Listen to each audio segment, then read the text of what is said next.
if the president can declare an emergency on something that he has created as an emergency, an illusion that he wants to convey, just think of what a president with different values can present to the American people.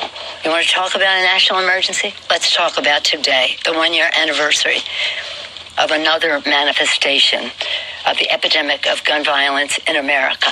That's a national emergency. Why don't you declare that emergency, Mr. President? I wish you would. But a Democratic president can do that. Speaker Nancy Pelosi yesterday in Washington. Joining us now, Democratic Senator from Minnesota, Tina Smith. Senator, always good to have you here. It's good to be here. Let me have a million questions for you, including about presidential politics and your colleague from Minnesota entering the race in a snowy day last weekend. But let me ask you about the president's declaration of a national emergency, which we expect to hear coming up in just a couple of hours here. What's your reaction to that procedure as a way to attack what he hopes to be a new wall along the border? Well, so I understand he's going to make an announcement at around 10 this morning, and is announcing he's looking for some, billions of dollars in extra spending for the wall. I mean, there's not billions of dollars like behind the couch cushions in the federal government that you can. This is money that was appropriated by Congress in order to be spent on things that Congress thinks is important. That's the way our constitutional democracy is supposed to work. The president doesn't just get to say there's an emergency and change the way Congress has said that money ought to be spent. So I think it's going to be a real problem. And it's interesting, isn't it, how these Republicans who have been saying they don't think it's a good idea. What do you make of what Speaker Pelosi said yesterday? Do you support the idea for the next president, whoever that is, Republican or Democrat? Let's say it's a Democrat if you get your wish. Because, by the way, there is the option of not lowering yourself to this standard. In other words, just because President Trump declares a national emergency to get the things he wants, why would a Democratic president use that standard as well? Do you think that the next president should use national emergencies as a political tool? I mean, I think that what's happening is this president is undermining the rule of law. And that's exactly what he's doing with this national emergency. So, no, I think that the Constitution tells us that Congress appropriates and the president runs the executive branch, but he doesn't get to run it any way he wants to without following the rule of law.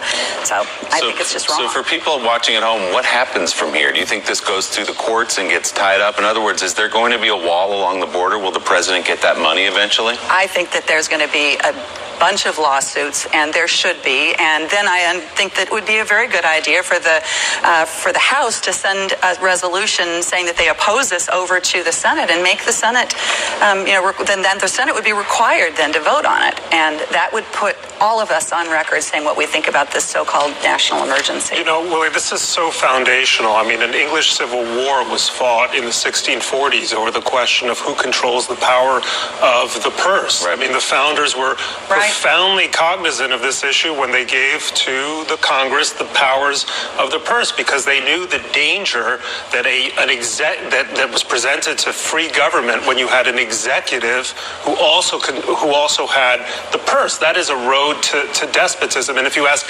any conservative who has thought about this, talk to George Will, anyone who's really thought about these issues, they understand that this transcends the question of the border. It transcends the question of 2019.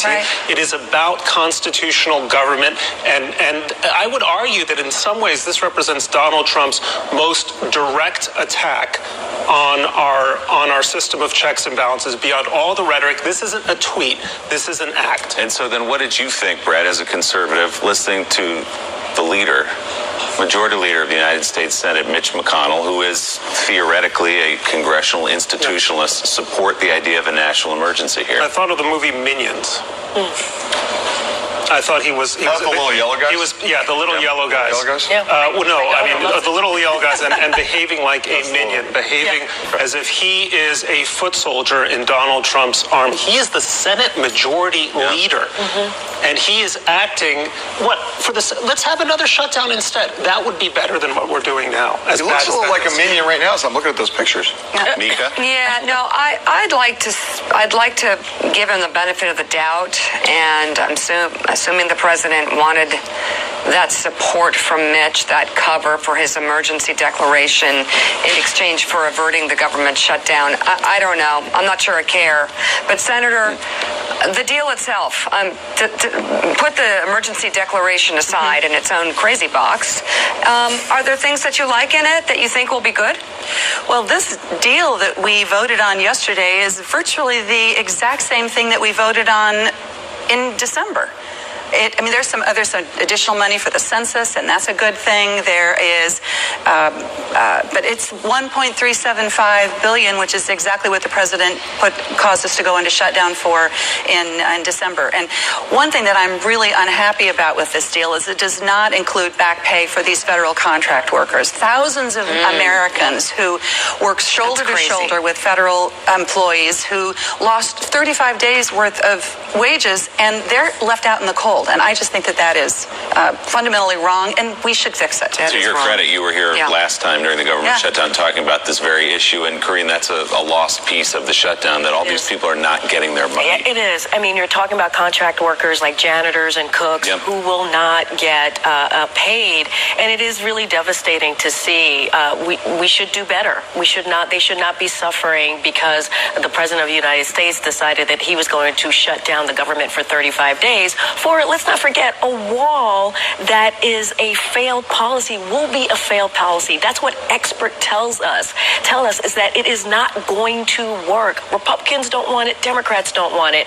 And so this is where the president is taking us to. He's taking us down this really incredibly dangerous path. And there's something else I want to say that Mika and Joe were talking about, which is the politics of fear, politics of racism, politics of bigotry. We have to remember what this wall is all about. It's not about the wall. It is about the issue, like Joe and Mika were saying. It is about this president who doesn't want brown and black people to come here. It was reported almost a year ago that he wanted people from Norway. He thought African nations were S-hole countries. And